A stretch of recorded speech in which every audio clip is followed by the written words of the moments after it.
स्वामी की, परम पूज्य आचार्य भगवान समंतभद्र स्वामी की, परम पूज्य आचार्य भगवान आदिसागर जी महाराज की, परम पूज्य आचार्य भगवान गुरुवर विराग सागर जी महाराज की।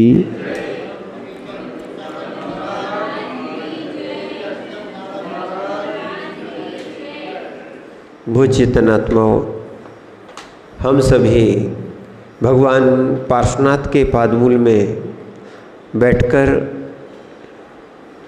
अनेकांत और स्यादवाद शैली से जिन आगम और जिन मार्ग को प्राप्त करने के लिए हम ज्ञानाभ्यास कर रहे हैं, जो जीव सम्यक को प्राप्त करके, सम्यक ज्ञान को प्राप्त करके सम्यक चारित्र अपनाता है, या सठ आवश्यक कार्य जो जीव के हैं, यानी जो श्रावक जन्य है, सठ आवश्यक कार्य, उसमें दान की एक परंपरा है।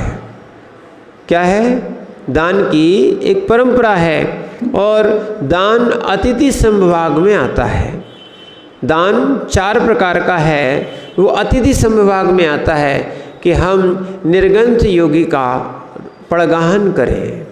क्या करें? जो स्वयं के लिए भोजन बनाया जाता है उसमें से ही हम अतिथि का समविभाग करें, और उस समविभाग के फलस्वरूप यहाँ पर कहा है, जो व्यक्ति यदि वास्तविकता में जो मुनिराजों को आहार देता है, जो मुनिराजों को आहार देता है, उत्तम पात्र को दान देता है, यदि वो सम्यक दृष्टि है तो देवों में भी इंद्र बनता है। क्या है? मात्र आहार दान की विशेषता बतलाई है। क्या? ऐसा तिलोय परिणति जी में लिखा है। और जो भी मुनिराज के लिए आहार दान देता है और मिथ्या दृष्टि हुआ तो भोग भूमि माने उत्तम भोग भूमि मिलेगी। मध्यम पात्र को दिया तो मध्यम भोग भूमि मिलेगी, और जघन्य पात्र को दिया तो जघन्य भोग भूमि मिलेगी। इसमें भी कोई विकल्प नहीं करना, क्योंकि युक्ति से भी सिद्ध है, जैसी भूमि होगी वैसी फसल भी होती है। क्या है? जैसी भूमि होती है वैसी फसल भी होती है। अगर उत्तम भूमि होगी तो क्या है? फसल भी उत्तम होती है, और मध्यम भूमि होगी तो वैसी फसल होती है, और जघन्य भूमि होगी तो फसल भी, लोग खेत वाले भी समझ जाते हैं कि हमारा इससे ज़्यादा निकलने वाला नहीं है, योग्यता ही ऐसी है। तो इसीलिए ऐसी जो पर ध्यान रखना, जो भी जीव अन्न जानवर आदि के लिए देते हैं, ये करुणा दान है। भूखे को भोजन कराना ये करुणा दान है, ठीक है ना। पर धर्म समझकर जो कुलिंग में दान देते हैं उनको कुभोग भूमि मिलती है। क्या मिलती है? उनको कुभोग भूमि मिलती है। इसलिए दान 4 प्रकार 4 संग को दीजिए।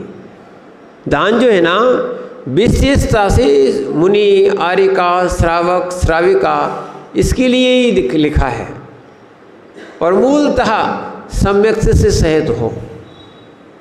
क्या हो? आवृत्ति भी हो, और यदि यहाँ पर भद्र मिथ्या दृष्टि भी होगा तो माना है। पर वास्तविकता में, क्योंकि हमारा दान किसी की साधना में सहायक बने इसलिए दिया जाता है। हमारा दान, राकेश भैया, कोई भोग करे ऐसे में आपका दान क्या हो जाएगा? खराब हो जाएगा। और एक जगह का उदाहरण आगम में आता है, कथा सुनाते थे, आचार्य भी सुनाते थे कि एक सेठ जी ने जो है ना, एक भिखारी के लिए चाराने दिए। उस समय चाराने चलते थे, चाराने दिए। उस चाराने का उस व्यक्ति ने क्या किया? एक सूत खरीदा। क्या? सूत, ठीक। और उस सूत का उसने एक मछली का जाल बनाया। जाल बनाने के बाद उसने मछलियां पकड़ना प्रारंभ कर दी। जैसे जैसे मछलियां पकड़ते रहे है ना, वैसे वैसे धीरे धीरे सेठ की संपदा भी घटने लगी। जब सेठ की संपदा घटने लगी तो उन्होंने मुनिराज से पूछा कि हे स्वामी, ऐसा क्या कारण है? मैं तो दान भी करता हूँ और उसके बाद भी मेरी संपदा क्यों घट रही है? क्या है? ऐसा कौन से पाप का उदय है या ऐसा कौन सा पाप किया है जिस कारण से ये संपदा घटती चली जा रही है? उन्होंने कहा, आपने कहीं खोटा दान किया है। खोटा दान करते नहीं हम। उन्होंने कहा, वो अवधि ज्ञान के धारक थे, उन्होंने कहा फिर भी आप एक बार और विचार कीजिए, आपने कहीं दान किया है, खोटा दान किया? बोले बिल्कुल नहीं किया। क्या है? बोले एक गरीब के लिए आपने 4 आने दिए थे। बोले हाँ, वो खोटा दान थोड़ी था। उन्होंने कहा ठीक, तो उस गरीब के पास थोड़ा जाके देखाओ कि वो क्या है। बोले महाराज जी, अब तो वो सेठ जी हो गया है। तो सेठ जी हुआ कैसे, ये भी तो पता करके आओ। तो उनको पता किया, तो जैसे ही सेठ जी गए, ठीक है, उनको पता किया तो क्या पता लगाया कि सेठ जी ने पता लगाया कि वो जो आपके पैसे 4 आने मिले थे उससे उनने क्या किया था? मछली का जाल बनाया था। तो आचार्य महाराज ने उनको कहा, जो तुम्हारा मछली का जाल बना है ना, जो पहले वाला, उसको तुम मांग के उसको तुम नष्ट कर दो। तुम्हारा दान था ना। जैसे ही वो सेठ जी उस गरीब के यहाँ गए, उसने भी बड़ा सम्मान किया, उसने उपकारी के उपकार को माना, सेठ जी को बड़ा सम्मान दिया। सेठ जी से कहा, आपने कष्ट क्यों किया, हम ही को बुला लिया होता। बोले नहीं, हमें काम था, इसलिए हम, जरूरी काम था इसलिए हमने आपके ही पास आए, और आना भी था। ठीक है सेठ जी, आप, मैंने स्वयं सेठ जी हो गया था, फिर भी सेठ जी बोल रहा था, सेठ जी आपकी क्या सेवा की जाए बताओ। तो उन्होंने कहा कि हमें एक चीज़ की आवश्यकता है। तो वो सेठ जी बोले, मैंने वो नौकर बोला या वो भिखारी बोला, या भिखारी रहा नहीं, फिर भी वो बोला कि सेठ जी आपको जो चाहिए, आपके लिए तो सर्वस्व पूरा अर्पण है। बोले हमें कुछ नहीं चाहिए, मात्र जो तुमने पहले जो मछली का जाल बनाया था ना, पहले वाला, वो चाहिए। बोले वो भी सुरक्षित रखा है। जैसे ही मांगा उन्होंने वो दे दिया, और जैसे ही उन्होंने दिया वो लाके उन्होंने उसको नष्ट करवा दिया, और जैसे ही नष्ट किया उनकी संपदा क्या है, धीरे धीरे जो कि त्यों होने लगी, बढ़ने लगी। तो कहने का तात्पर्य इतना है कि अगर खोटी जगह किया गया दान भी हमारी क्या है, अवनति का कारण हो सकता है। हमारे, जैसे अपन ने पहले पढ़ चुके हैं, हिंसा दान नहीं करना चाहिए। क्या है? हिंसा दान नहीं करना चाहिए। यानी श्रृंखला है, रस्सी है, आपने अग्नि है, कुल्हाड़ी है, गैती है, फावड़े हैं, अगर इनको दे दिए किसी को, शरद भैया इस व्यवहार में, उनसे कहो व्यवहार अपना है पर हिंसक के सामान हम देते नहीं, हम जैनी हैं। उनको सीधा बोलो, नहीं तो लोग कहेंगे बड़े सेठ जी दिखते हैं, हमारे सामने है भी और मना भी कर रहे हैं। तो उनसे बस यही कहना सीधा सीधा, जैसे हम आपको बंदूक नहीं दे सकते, हमारे पास अगर बंदूक है तो बंदूक किसी को दे सकते क्या? क्यों? सरकार के लाइसेंस होने के बाद भी किसी को आप अपनी बंदूक दे सकते हो क्या? नहीं दे सकते हो। चाहे आपकी निजी अलग से रखी हो हथियार, और चाहे वो सरकारी आपका परमिट भी हो, लाइसेंस होने के बाद भी आप किसी को नहीं दे सकते, क्योंकि वो जहाँ भी चलाएगा वहाँ जीव हिंसा होगी और उसका पाप आपको भी लगेगा, अपराध लगेगा। यहाँ तो आपके ऊपर भी धाराएं लग जाएंगी। इसीलिए ध्यान रखना, क्या ऐसी ये जैन दर्शन से लिए गई सब धाराएं हैं, इसलिए संविधान में से एक और ध्यान रखना, जैन दर्शन को बाहर नहीं निकाल सकते हो। जैन दर्शन को बाहर निकाल दिया तो संविधान खोखला हो जाएगा, संविधान खोखला हो जाएगा। इसीलिए अगर हिंसक वस्तुएं अगर किसी को दी और उसने हिंसा की, आप हिंसा कर रहे थे तो आपको तो लगेगा, उसकी हिंसा का भाग भी आपको इसीलिए क्या है, आपके द्वारा दिया गया दान यदि हिंसा करता है, आपके द्वारा दिया गया दान यदि कोई हिंसा करता है तो आपको पाप लगता है, उसका भाग लगता है। इसीलिए क्या है, ब्रह्मचारी के लिए भी कहा गया था, जो आपकी प्रतिमा में या ब्रह्मचर्य जो अणुव्रत आया था, अन्य विवाह करने क्यों मना किया था? इसमें अन्य विवाह करने, अन्य का विवाह क्यों नहीं कराना? क्योंकि अन्य विवाह कराओगे, लोग इसको धर्म समझते हैं। कई जगह क्या है, शरद भैया ही बताएंगे कन्यादान कराओ, बहुत पुण्य का काम है। देखो आप वर्तमान में देखो स्थिति कैसी बन रही है, कहाँ जैन दर्शन बोलता है वो कहाँ लोगों की सोच जाती। क्या है, कन्यादान करना, कन्या है ना, दान करने की वस्तु नहीं है। सबसे बड़ी बात तो ये है, कन्या जो है न दाव पे लगाई जाती है न दान की जाती है।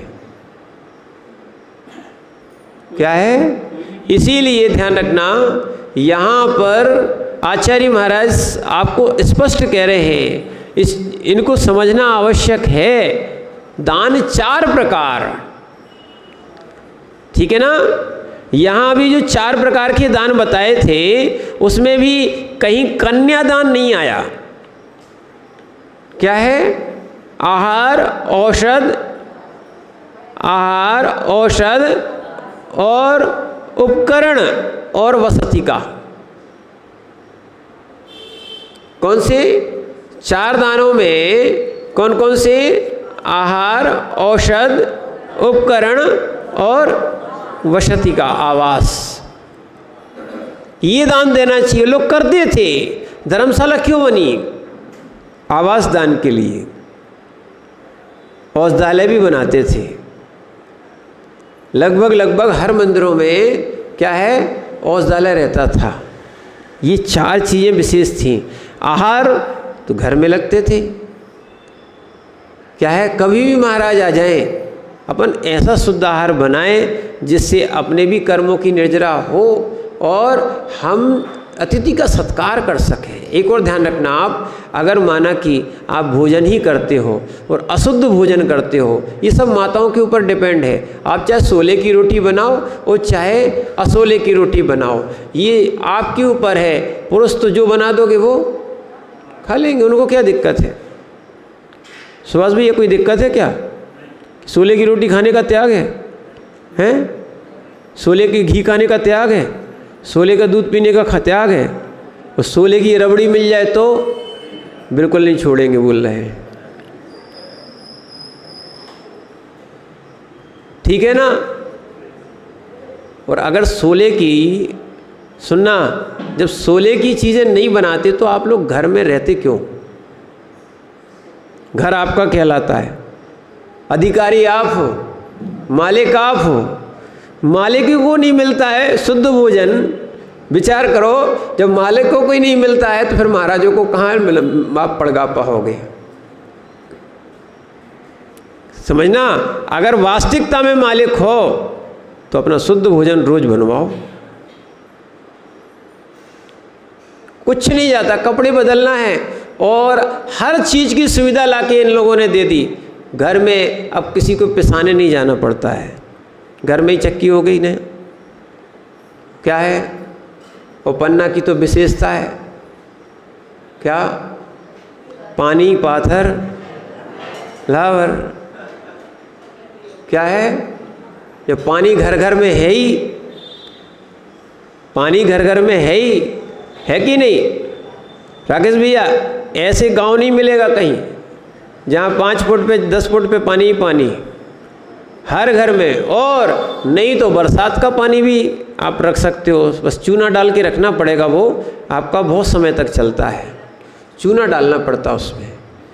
गुजरात में व्यवस्था है, ये राजस्थान में जहाँ जहाँ समुद्र के पास के इलाके हैं यहाँ सब खारा पानी होता है। तो भावनगर में और अपना पालीताना में है, घोघा में है और गिरनार में भी है। ये हर जगह ये लोग क्या करते हैं, जो पानी गिरता है तो एक टैंक बना के रखते हैं, बड़ा वाला हौदी बना के रखते हैं, बड़ी वाली ज़मीन में ही बना के रखते हैं। और ऊपर की छत जब एक बरसात हो जाती है, उसका सफाई हो जाती है, तो उसको और अच्छे से साफ़ करके और मैंने झाड़ू वाड़ू लगा के साफ़ करके छोड़ देते हैं, एक पानी बाहर निकाल देते हैं। और फिर जो पानी आता है उसको क्या है, ठीक है, और वो पुराने बने हुए हैं टैंक, जो बने हुए हैं वो पुराने बने हुए, उनमें मात्र क्या करते हैं ये लोग, क्या है, वो तो चूने और पत्थर के बने हैं। वो कह रहे महाराज जी हम लोग तो एक चूने की बोरी छोटी वाली छोड़ देते हैं, निकालते ही नहीं है, उसी में सेट भी हो जाती है और वो पानी 4-6 साल तक उसमें कीड़े नहीं होते। अगर चूना नहीं डालोगे तो पानी में कीड़े हो जाएंगे।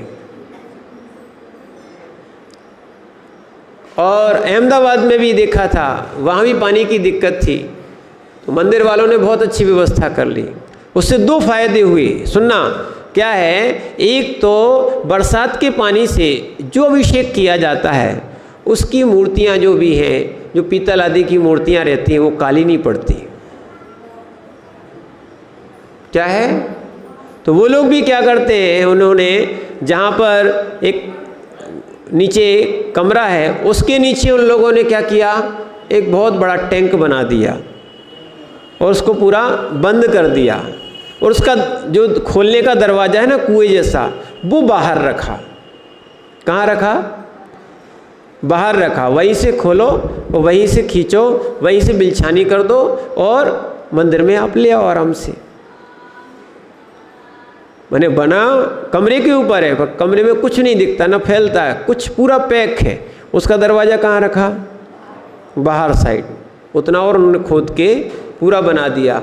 बोले महाराज 2-3 साल तक पानी नहीं आए तो काम चलता है। और आहार भी वहीं से सब लोग ले जाते थे। और बस 4-6 घड़े में, छोटे छोटे घड़े में वो क्या है, चूना डाल देते और उसका मुंह बांध देते, 1-2 जगह छेद कर देते। बस हर साल जब वो खाली करते, जब उनको वो चूने के वो अलग अलग जो पात्र हैं वो बदलना पड़ते हैं, चूना उनका बदलना पड़ता है। तो क्या है, ऐसे बहुत से लोग ये पानी को रखते हैं। तो कहने का अर्थ है, पानी जब है ही, आपके यहाँ भी है और चाहो तो बरसात का पानी, तो एक पानी की व्यवस्था हो गई, एक आटे की व्यवस्था हो गई। और लगभग दूध बहुत सारे लोग लाते ही हैं, ठीक है ना। तो 16 का दूध हो गया। अब क्या चाहिए, 3 चीज़ें तो चाहिए पड़ती थी। और बोले मसाले चाहिए पड़ते, तो मिक्सी घर में है ही, क्या है कि नहीं। और इसके बाद भी यदि कोई ना करे तो उसको फिर कहेंगे पक्का प्रमदा नाम है, प्रमादी लोग हैं और प्रमाद से हिंसा होती है। क्या है, इसीलिए जितने लोग शुद्ध खाएंगे, जितने लोग शुद्ध खाएंगे उनका भाग आपको मिलेगा, और जितने लोग अशुद्ध खाएंगे उसका भाग भी आपको मिलेगा। समझना इस बात को। तो इसीलिए आहार, ठीक है, औषध, कौन सा, औषधि, एक भोजन भी औषधि है और औषधि की तरह बनाया भी जाता है और खाया भी जाता है। कौन सा भोजन किसके बाद किया जाता है ये ज्ञान होना चाहिए। और सबकी भोजन की भी प्रकृति अलग अलग होती है। अगर ध्यान नहीं दिया तो महाराज का भी स्वास्थ्य बिगड़ सकता है और आपका भी स्वास्थ्य बिगड़ सकता है। कई जगह बहुत से दोहे थे जो आज भूल गए आप, किस मौसम में क्या वस्तु खाना चाहिए और किस वस्तु में क्या वस्तु नहीं खाना चाहिए, ठीक है। हाँ, तो ये सारी बातें अगर ध्यान रखोगे, हर मौसम में अलग अलग शरीर की प्रकृति हो जाती है। वैसा वैसा भोजन करोगे तो आप स्वस्थ रहोगे, अन्यथा शरद भैया और उनकी दुकान चलेगी सब,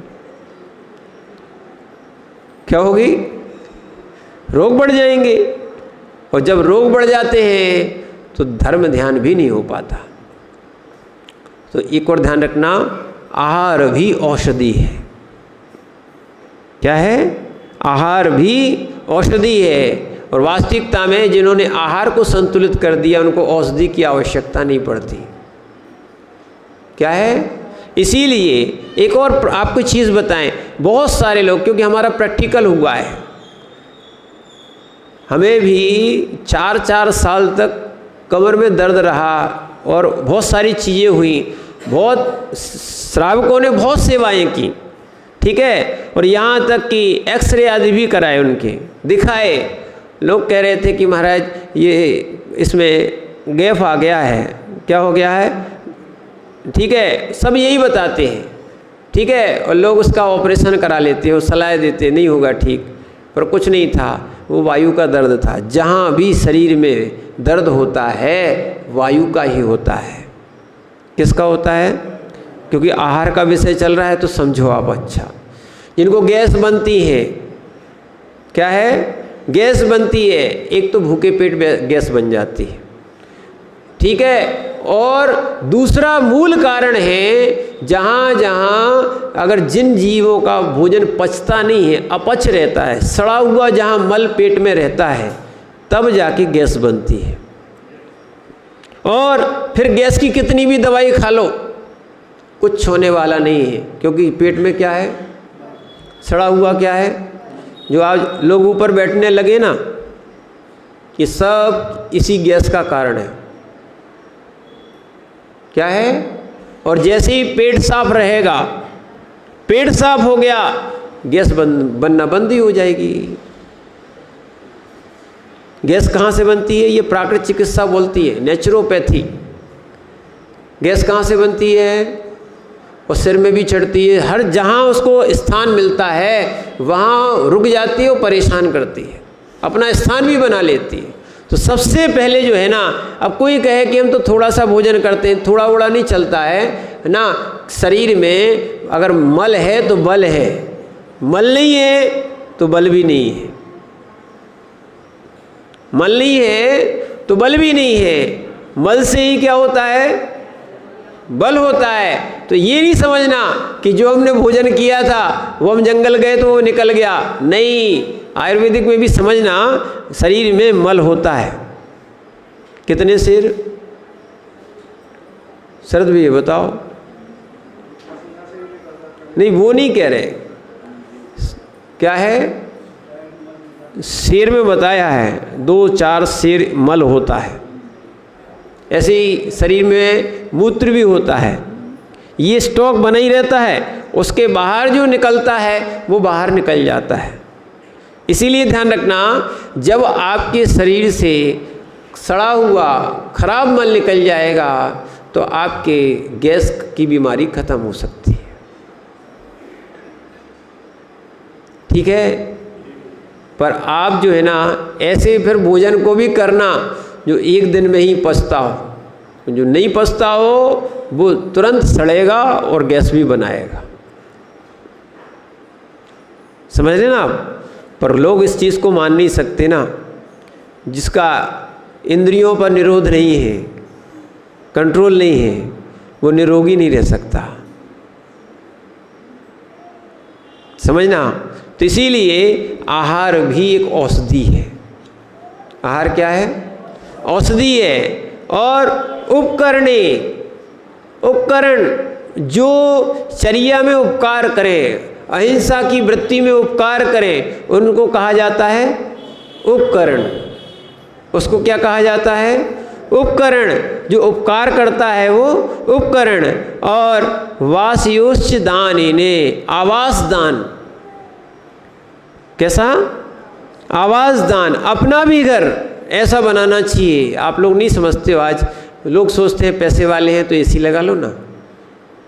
जितना आप मकान को बंद कर दोगे तो श्वास की भी बीमारी हो जाएगी और शरीर भी अस्वस्थ हो जाएगा। जो लोग एसी में रहते हैं उनकी हड्डी कमज़ोर हो जाती है, शरीर की शक्तियाँ कम हो जाती हैं। इसलिए नेचुरल हवा घर में आना ही चाहिए। लोग वास्तु कहने लगे, वास्तविकता में क्रॉस वेंटिलेशन होता है। चाहे महाराज हो चाहे आप लोग हो, समझना, इतने बड़े घर बनाने की आवश्यकता नहीं है जिससे कि हवा ही बंद हो जाए।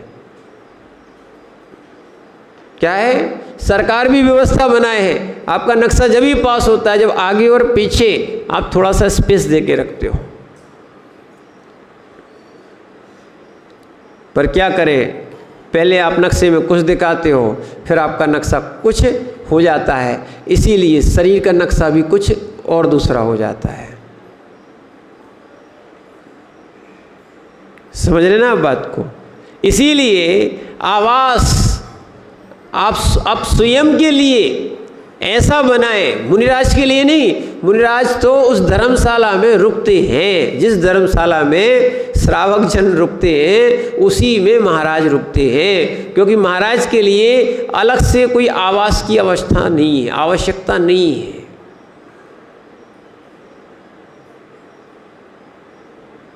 बोलो क्यों? क्योंकि महाराज के लिए बनाई गई बसती का भी उद्दिष्ट बसती का कहलाती है।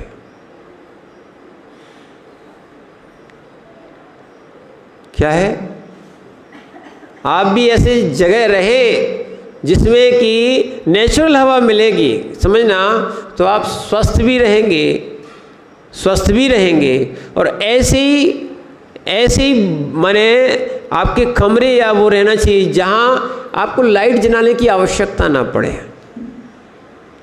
सूर्य का प्रकाश आए, और पंखे की चलाने की आवश्यकता ना पड़े, जहाँ नेचुरल हवा है। जैसा चाहो वैसा बनता था और पहले लोग बनाते भी थे।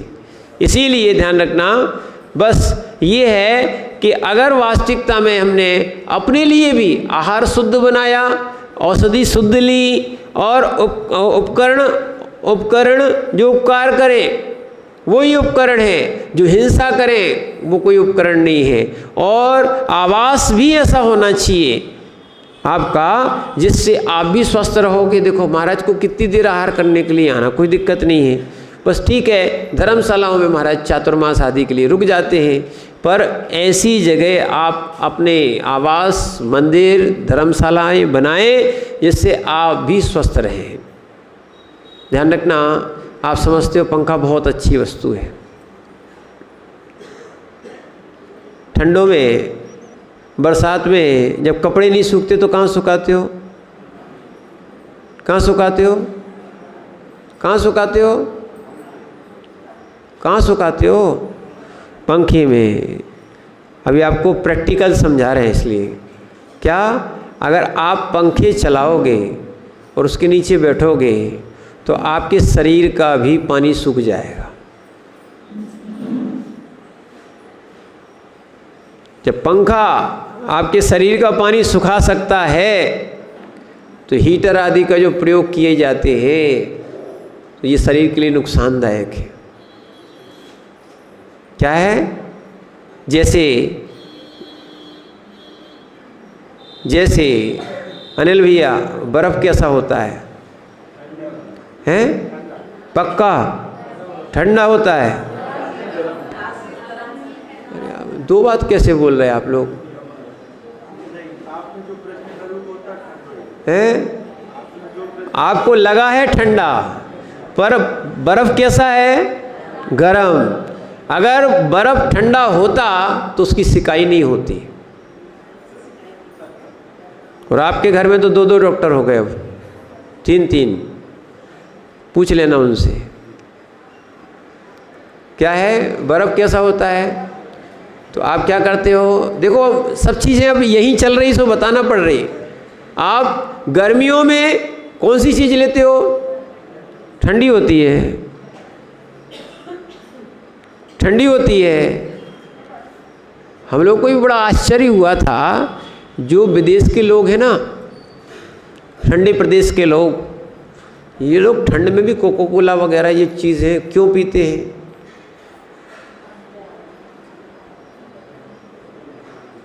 ये गर्म होती है, पर भारत वाले समझते नहीं हैं। क्या है, गर्मी में गर्म वस्तुओं का प्रयोग करोगे तो क्या होगा? ठंडी वस्तु थी वो भूल गए। जो लस्सी आदि थी ना, ठंडाई जो सौंफ आदि की बनाई जाती है, ये सब क्या है? ठंडाई।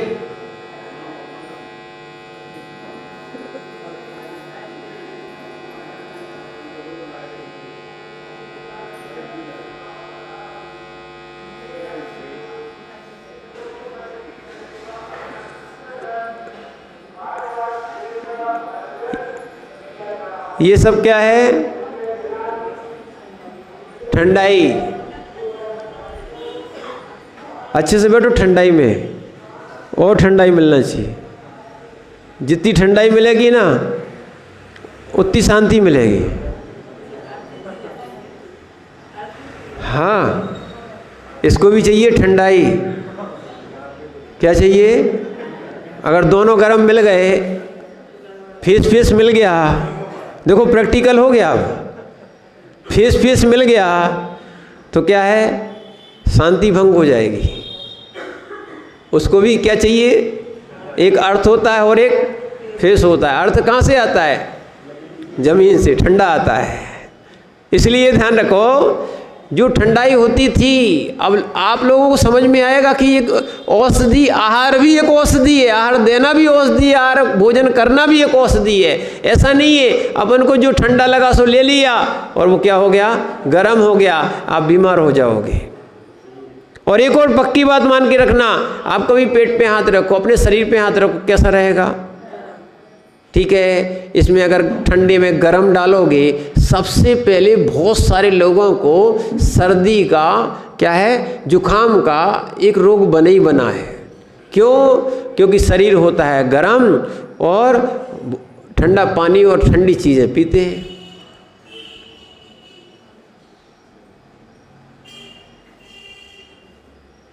समझना, जब जब सर्दी जुखाम होता है, ये भी मल का कारण है।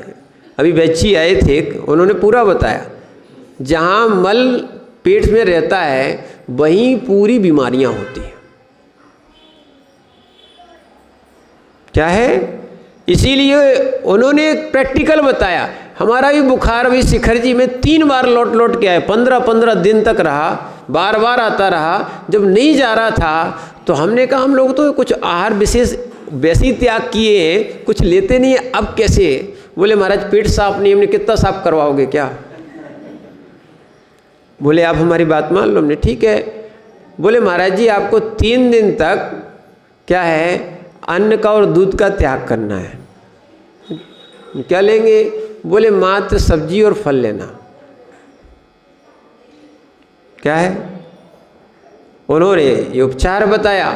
वास्तविकता में जब शरीर का हमने स्वयं देखा प्रैक्टिकल में, वो फल, और अब बुखार में फल कितने से जाएंगे और सब्जी कैसे लेंगे? ठीक है। और बुखार में वैसे घी अपन नहीं लेते हो, बंद भी कर देते हैं। अब बताओ कैसे अंदर जाए वो चीज़, और कैसे कितना लें? थोड़ा सा लेते थे, और उसमें भी जब लिया ना, प्रैक्टिकल आपको बता रहे हैं, इन चीज़ों को समझो आप। जब लिया तो शरीर से पहली बार वो काला काला जैसे डामल टाइप का नहीं होता, वैसा मल निकला।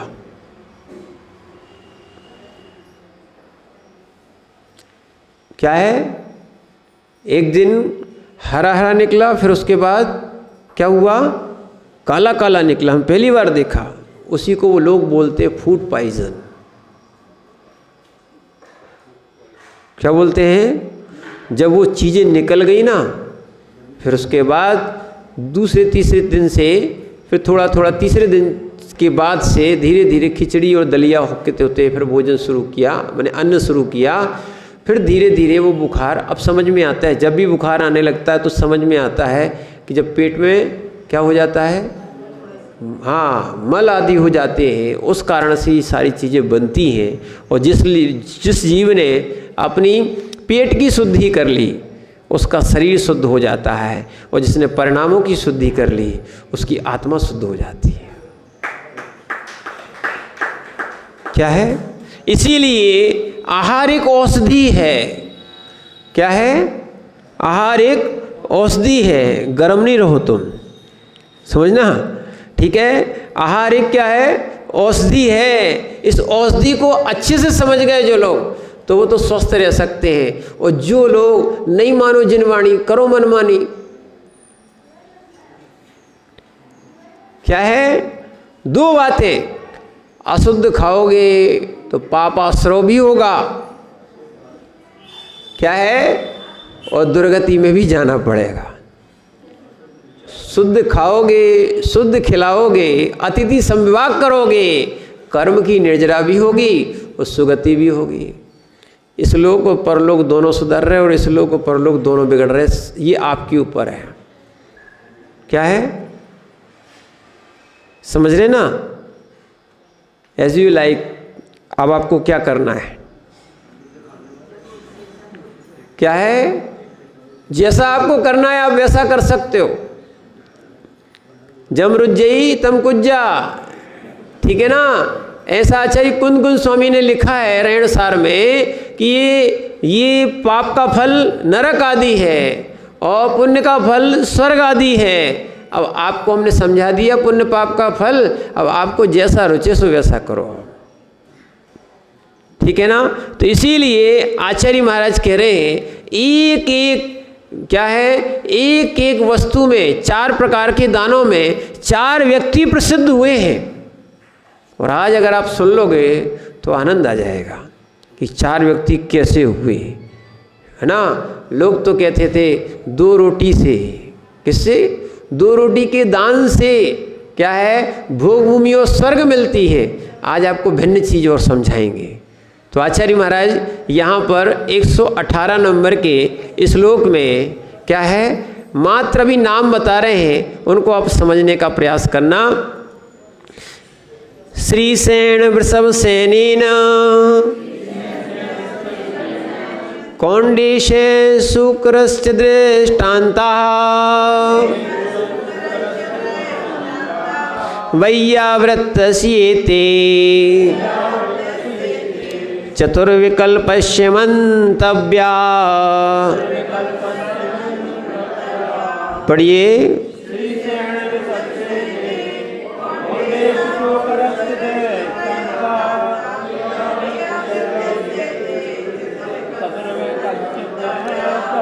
यहाँ बता रहे श्रीसेन, यहाँ नाम ही दिए। आहार दान में श्रीसेन प्रसिद्ध हुए और औषध दान में वृषभ सेन। तीसरा है, क्या है, उपकरण दान में कौंडेश और आवास दान में सूकर।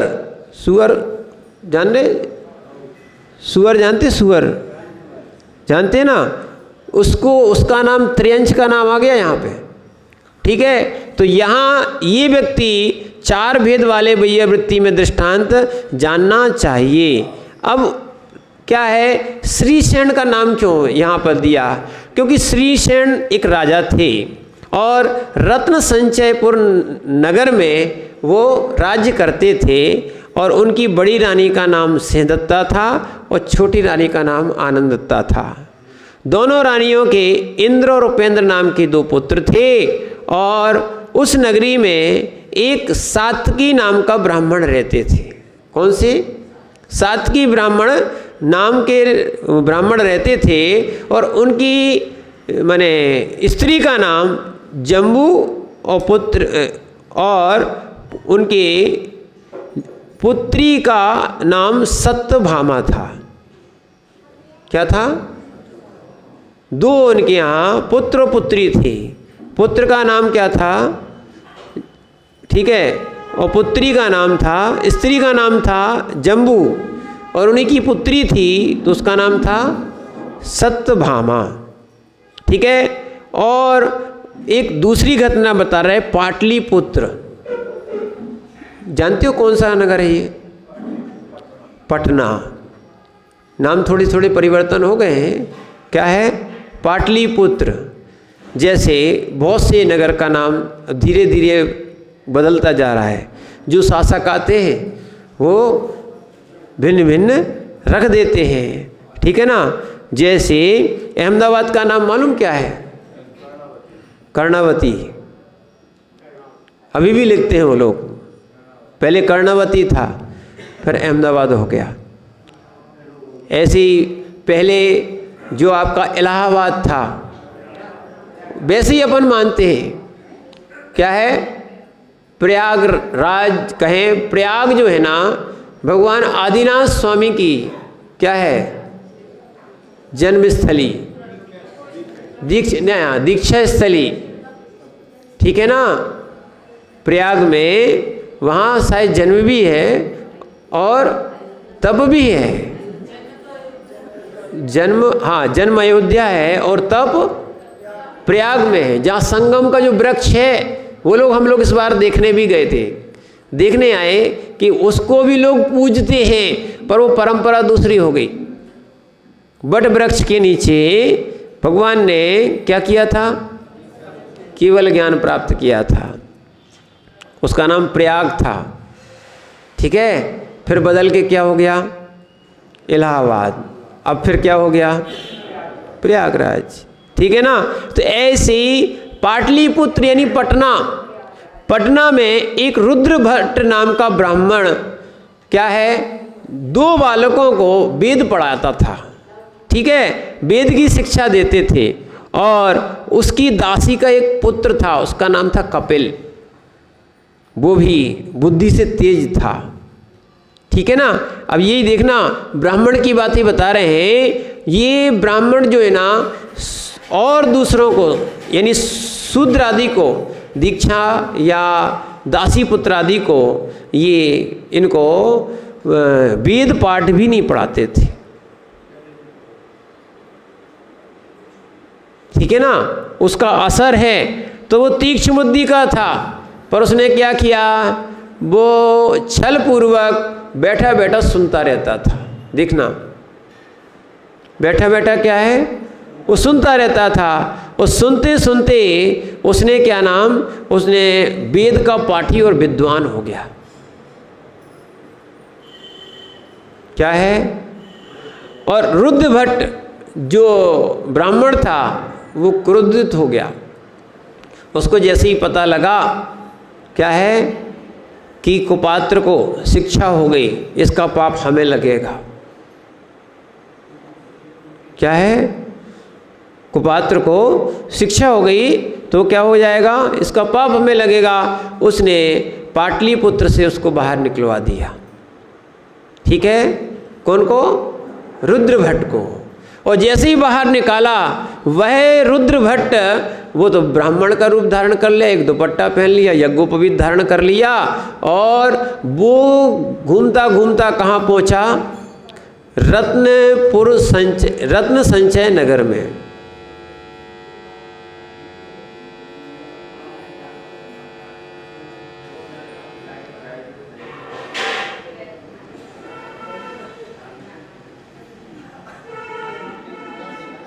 कहाँ पहुँच गया? समझ में आ रहा? रत्नपुर संचय नगर में पहुँच गया, ठीक है। और जब घूमते घूमते, इसलिए भी अब छोड़ना नहीं, वहीं रहना, नहीं तो घूमना फिर पड़ेगा। इसीलिए रत्न संचय नगर में जैसे ही चला गया तो वहाँ भी एक ब्राह्मण रहता था, जो अभी घटना बताई। कौन सी? सात्की नामक ब्राह्मण था। उसने सोचा ये बहुत अच्छा सुंदर जो है ना एक ब्राह्मण मिल गया। तो उसने क्या किया? जो सत्यभामा थी अपनी पुत्री, उसका विवाह कहाँ करा दिया? किस में करा दिया? जो कपिल नाम का जो दासी पुत्र था, उसके साथ विवाह करा दिया। अब विवाह कराने के बाद क्या हुआ कि उसकी क्रियाएं जो थी ना, ध्यान रखना, व्यक्ति जाति से या और आदि से हीन नहीं माने जाते हैं। वास्तविकता में आचरण से हीन होने के कारण वो जातियां दी जाती थी। क्या है? ध्यान रखना, धन दे सकते हो पर आचरण नहीं दे सकते हो। जो सेवा का काम करते थे उनको शूद्र कहा जाता था। जो पठन पाठन का काम कराते थे उनको ब्राह्मण कहा जाता था।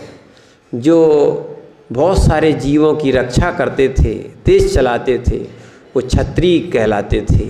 और जो विनिमय करते थे, व्यापार करते थे, उनको वैश्य कहा जाता था। ऐसे 4 वर्ण की, यद्यपि क्या है, चौथा वर्ण तो भरत स्वामी की देन है। भरत चक्रवर्ती ने ब्राह्मण वंश की स्थापना की थी। क्या है, आज भी विदेश क्षेत्र में 3 ही वर्ण चलते हैं। तो इसीलिए क्या है, ऋषभ देव ने अवधि ज्ञान से जाना था और वहाँ जो वर्ण व्यवस्था थी, तो भोग भूमि के बाद उन्होंने प्रथम यहाँ 3 वर्ण की स्थापना की थी, बनाए थे। क्या है, जैसे वर्तमान में क्या है, जैसे जैसे जैसे नंबर आते हैं वैसे वैसे कैटेगरीज के उनके लिए क्या है, विभाग दिए जाते हैं।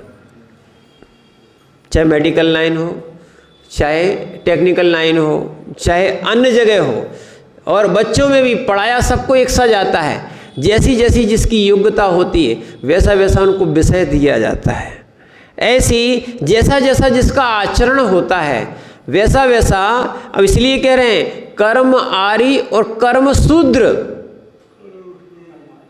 कर्म आर्य और कर्म शूद्र, ऐसा नहीं समझना कि जैन कुल में अगर उत्पन्न हो गए हैं तो अगर आपने जिन आचरण को नहीं अपनाया तो आप आर्य फिर नहीं कहला पाओगे और आगे भी आप आर्य नहीं बन पाओगे।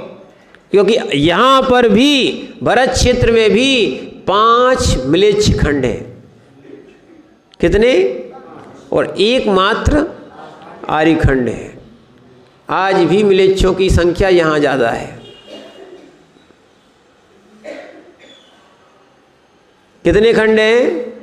5 म्लेच्छ खंड हैं और एक, वैसे तो 6 खंड हैं, ठीक है ना, पर बहुमत नहीं चलता था। आर्य खंड का ही चक्रवर्ती बनता है, म्लेच्छ खंड का कोई चक्रवर्ती नहीं बनता। आर्य खंड के ही तीर्थंकर और भगवान होते हैं, म्लेच्छ खंड के कोई भगवान नहीं होते हैं।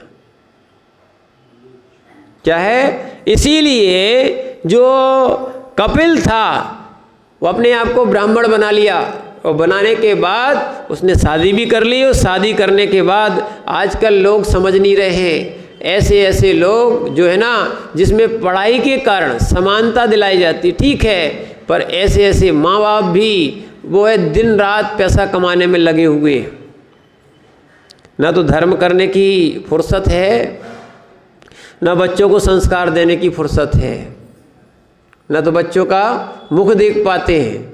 सुबह चले जाते हैं और रात में आते हैं। तो देखना, अब बच्चों को संस्कार नहीं मिलेंगे तो जहाँ संस्कार मिलते वहाँ जाएंगे, ठीक है ना। जो स्कूल के, मोबाइल के, है ना, कई लोग माता पिता भी इतना मोबाइल का उपयोग करने लगे हैं तो बच्चे सुनते ही नहीं हैं। वो आपको भी एक काम करना पड़ेगा, आपको त्याग स्वयं करना पड़ेगा, तब आपका घर परिवार सुधर पाएगा। नहीं करोगे उसमें गलत संस्कार आ जाएंगे। आप कितना भी पुरुषार्थ कर लोगे वो संस्कार मिटने वाले। इसीलिए क्या है, संस्कार के लिए आपको सोचना पड़ेगा, स्वयं के लिए भी और बच्चों के लिए। जब बच्चे संस्कारित नहीं हो पाते हैं फिर वो तो कहते हैं सब बराबर हैं, तो किसी के साथ भी शादी कर लेते हो या नहीं करो तो भाग जाते हैं। क्या होता है, लोग जल्दी प्रभावित हो जाते हैं। क्या है, बहुत दयालु है, पर ध्यान रखना ये है ना, क्या दया जब तक दिखती है जब तक कार्य सिद्ध नहीं होता है। जब तक कार्य सिद्ध नहीं होता है तभी तक दया दिखती है। इसीलिए एक न्याय की विद्या भी सीखना चाहिए, नहीं तो सरलता में ठगे जाओगे आप। ठगने वाले बहुत लोग हैं, सरलता में आप ठगे जाओगे। इसीलिए थोड़ा सा आप विचार करना, क्योंकि अगर आपको लगता है बहुत सरल हैं, बहुत अच्छे हैं, पहले देखो तो कौन है। क्या है, नमन नमन में फेर है। आपको लगता है बहुत वात्सल्य देते। एक और आज नया विषय चल गया है, घर के लोगों से लोग चिढ़ते हैं और बाहर के लोगों को लोग भगवान मान लेते हैं। वकील साहब क्या है, हम तो सही तो कहते, आप मानते कहाँ हो सही है? क्या है महाराज, लोग तो सही बोलते, पर आप जो है ना निर्गंत योगी गलत कहाँ बोलेगा, उनको तो सत्य महाव्रत है।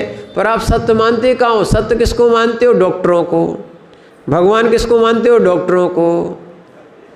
किसको मानते हो? भगवान को भगवान नहीं मानोगे, किसको मानोगे? लोगों को। यही हमारे हितैषी है।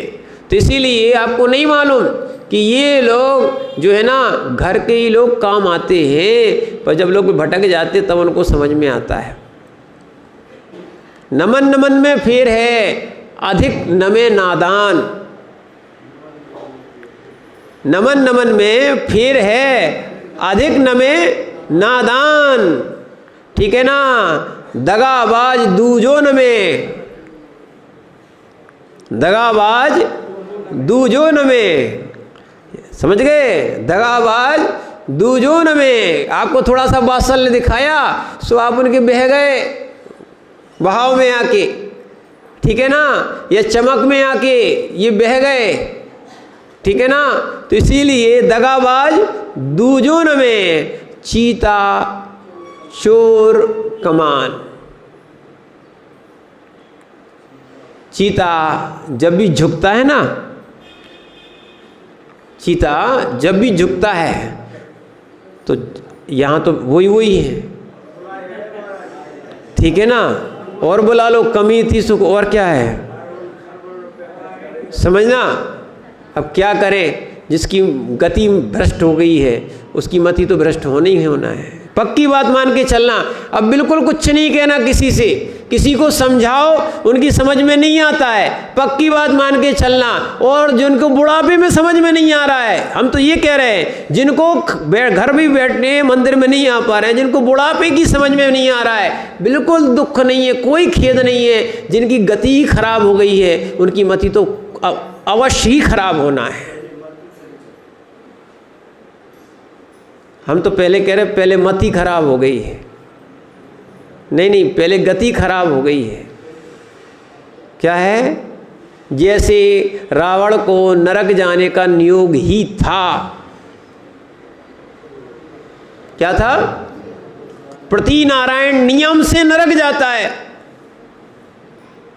क्या है? इतना बड़ा विद्वान, इतना बड़ा ज्ञानी जीव, इतना बड़ा भगवान का भक्त, समझना, नरक क्यों गया? नियोग था, निदान का फल था कि नरक जाना ही था। सो मति खराब हो गई, सो सीता का हरण कर लिया। खूब समझाया ना, भाई तक ने समझाया। क्या है? उसके भाई को द्वेषी मान दिया, भाई को भगा दिया। ऐसे ही होता है। अब वो मंदोदरी भग नहीं सकती थी, है ना, वर्तमान की थोड़ी थी कि तलाक। क्या है बिना भैया? क्या है? ये सब बातें समझो। पहले के लोग क्या है, ऐसा नहीं, अब नहीं तो नहीं बनी सो तलाक। और आजकल जो है ना लगभग 50% हो गया ये। क्या है? अभी आपके यहाँ थोड़ा बच्चा है, कभी अहमदाबाद जाना हम लोग के, बोल रहे महाराज जैन समाज में ही कम से कम 70% हो गया है। और समझना, ये सब धर्म भ्रष्ट हो रहा है। जिनकी स्त्रियां दूसरा विवाह कर लेती हैं, या दूसरा विवाह करके जो स्त्रियां जिन पति को स्वीकार कर लेती हैं, फिर वे उनके खानदान ही खराब हो जाते हैं। हम लोग तो 2-2 चातुर्मास करके आए, इसलिए बता रहे आपको। क्या है? इसलिए तो हमने कहा था अनिल भाई एक बार दिखाना। क्या है? समझना उस चीज़ को। तो इसीलिए क्या है कि ऐसे लोग नहीं समझते। हम यहाँ पे उस विषय को समझाना चाहते हैं, वो समझो। दगाबाज दूजों में, जैसे चीता है ना अटैक करता है तब जाके वो झुकता है। चीता, चोर रहेगा, खूब सेवा करेगा, खूब चाकरी करेगा, ठीक है ना। और ऐसा आपको अगर कोई वर्कर भी मिल गया तो समझ लेना तो ये तो सब, अरे महाराज पूरा विश्वास है, कर लो आप सुभाष भैया, खूब विश्वास कर लो आप, दुकान खाली हो जाएगी। बड़े बाबा समझो क्या है, लोग भाई को भगा देते हैं और दूसरों को, समझना आप, वो आपको मालूम नहीं है क्या हो जाएगा। चीता, चोर, समझना, और कमान जितनी ज़्यादा झुकती है ना उतना ज़्यादा दूर जाती है, घात करती है। 3 चीज़ें इसलिए ध्यान रखना, क्या है, जो घर के लोग वात्सल्य दें उसको वात्सल्य समझना, उसमें हित भी है, डांट भी दे तो वो क्या है, हित है। पर लोग अगर तुम्हें अगर कुछ कर रहे हैं, ध्यान रखना, ये और भी हमें आचार्य महाराजों ने समझाया है, साधुओं को भी समझाया है कि श्रावक की ज़्यादा पुचकार में नहीं आना, नहीं तो तुम्हारा संग बिगड़ जाएगा। संग तो ठीक है, संयम बिगड़ जाएगा। पहले तुम्हें संग से भगाएंगे, फिर तुम्हारा संयम बिगाड़ेंगे। इसलिए असंयमियों से दूर रहना चाहिए, असंयमियों की भीड़ नहीं होना चाहिए, संयमियों की भीड़ होना चाहिए। शास्त्रों की भीड़ लगाओ, समझना। असंयम से कोई बड़ा नहीं होता, ना साधु बड़ा होता, ना श्रावक बड़ा होता है। क्या है, असंयम से कोई बड़ा नहीं होता है। इसीलिए वो जो कपिल था, ठीक है ना, भले वेद पाठी हो गया था, इसीलिए कहते ज्ञान, हमने कल भी बताया था, ज्ञान से चारित्र की उपमा नहीं करना, ज्ञान से चारित्र की उपमा नहीं की जाती है, यहाँ पर आचरण भिन्न ही होता है।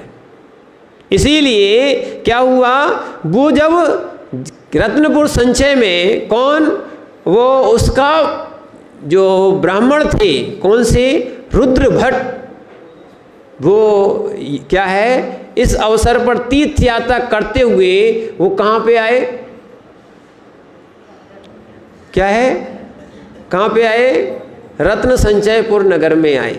और जैसे ही आए वो पाटलिपुत्र से वहाँ से घूमते घूमते कहाँ आ गए, रत्न संचयपुर में नगर में आए, तीर्थ यात्रा कर रहे थे। तो कपिल उसे प्रणाम करके अपने सफ़ेद घर में ले गया और वहाँ का कह दिया, ये हमारे पिताजी हैं। क्या है,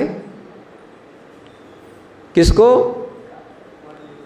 किसको पिताजी बनाया, जो गुरुजी थे ना, ब्राह्मण गुरुजी, ठीक है ना, और ये तो दासी पुत्र थे ही, तो इन्होंने क्या बना लिया, भाई अभी ढक जाएगी, अभी खुल जाएगी, तो उन्होंने कहा एक काम करो, इनको क्या कर लो, पिताजी बनाओ। और खूब सारा उनको भोजन और वस्त्र सब दिलाए, और दिलाकर सत्यभामा तथा समस्त लोगों के सामने कहा, ये मेरे पिताजी हैं। क्या है, रिश्वत खिलाई खूब, ठीक है ना। तो सत्यभामा ने एक दिन रुद्रभट्ट को विशिष्ट भोजन और दे दिया। देखो, किसी को प्रसन्न करना हो तो सब अलग अलग से प्रसन्न होते हैं, इनकी विधि भी लिखी है ना। ब्राह्मण जी हैं, इनको मीठा भोजन करा दो, प्रसन्न हो जाते हैं। राजा है या जो सेठ जी हैं, इनको कोई लोभ दे दो, क्या दे दो, लोभ दे दो, ठीक है ना। और गुरुजी हैं, उनको प्रसन्न करना है तो मात्र प्रणाम कर लो। क्या है, इनको क्या कर लो, प्रणाम कर लो। तो सत्यभामा ने एक दिन क्या किया कि बहुत विशिष्ट भोजन दिया और स्वर्ण और दे दिया, बहुत सारा स्वर्ण दे दिया, और उनके पैरों में नमस्कार करके पूछा, हे तात, कपिल में आपका एक भी अंश नहीं दिखता है स्वभाव का। क्या था?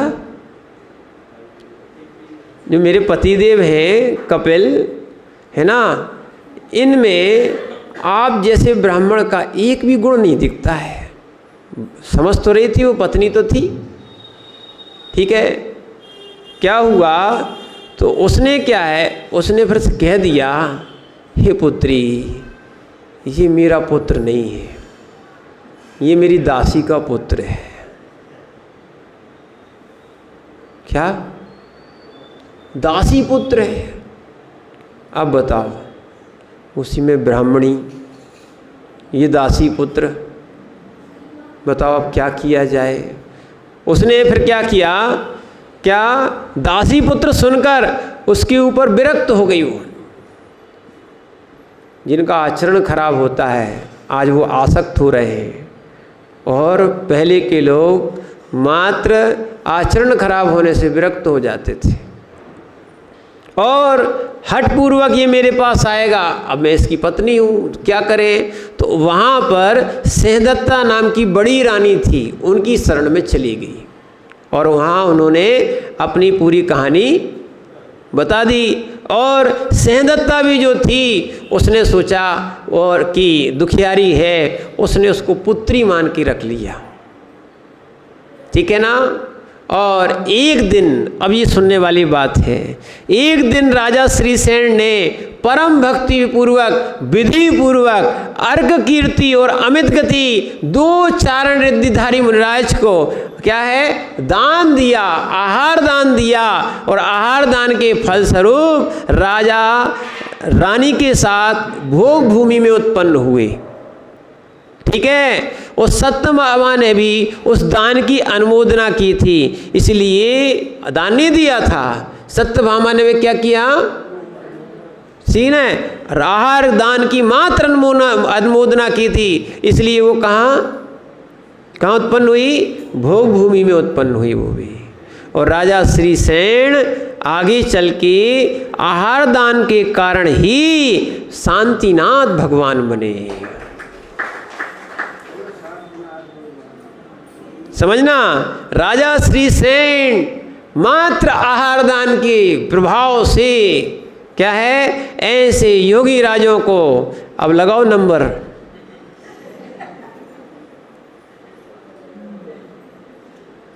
क्या है, 2 मुनिराज को, नाम भी लिख लेना, अर्घ कीर्ति और अमित गति नाम के 2 मुनिराजों को क्या है, आहार दान दिया था। ऐसे श्रीसेन राजा ने आहार दान दिया, दूसरे भाव में भूमि गए और आगे चल के 3 पदवी के धारी हुए। तीर्थंकर थे सो थे, कामदेव और चक्रवर्ती भी हुए। ध्यान रखना, आहार दान सबसे बड़ा दान है। करोड़ों का दान कर दो और आहार दान कर दो, करोड़ों की कीमत आहार दान की नहीं मना सकते हो आप, क्योंकि आहार दान में पंचश्चरी होते हैं। क्या होते हैं? वो तो किसी के यहाँ देव कर देते हैं, पर किसी के पुण्य को पंचश्चर्यों से नापा नहीं जा सकता, धन से नहीं नापा जा सकता। इसीलिए आहार दान सर्वोपरि दान है। अब जिन जिन को ऐसा श्रीसेन जैसा पुण्य प्राप्त करना हो तो निर्गंध साधुओं को क्या है, आप चौका लगाना बिल्कुल नहीं लगाना, आप शुद्ध भोजन करना, उसमें अतिथि संविभाग करना।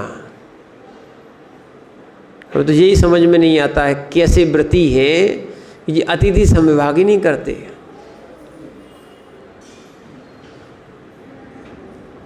क्या है, व्रतियों के लिए लिखा है श्रावक की दूसरी प्रतिमा में क्या है, अतिथि संविभाग नाम का शिक्षा व्रत है। इसलिए ध्यान रखना, आहार दान जो है ना तीर्थंकर प्रकृति जैसा बंद करा देता है या तीर्थंकर बना देता है। इसीलिए जो है हम क्या है आहार दान करें, ऐसी भावना है। क्योंकि तीर्थंकर जिनको बनना हो तो खूब अच्छे से आहार दान करें, पर ऐसा नहीं है कि दूसरे के चौके में आए और धमाल कर दी।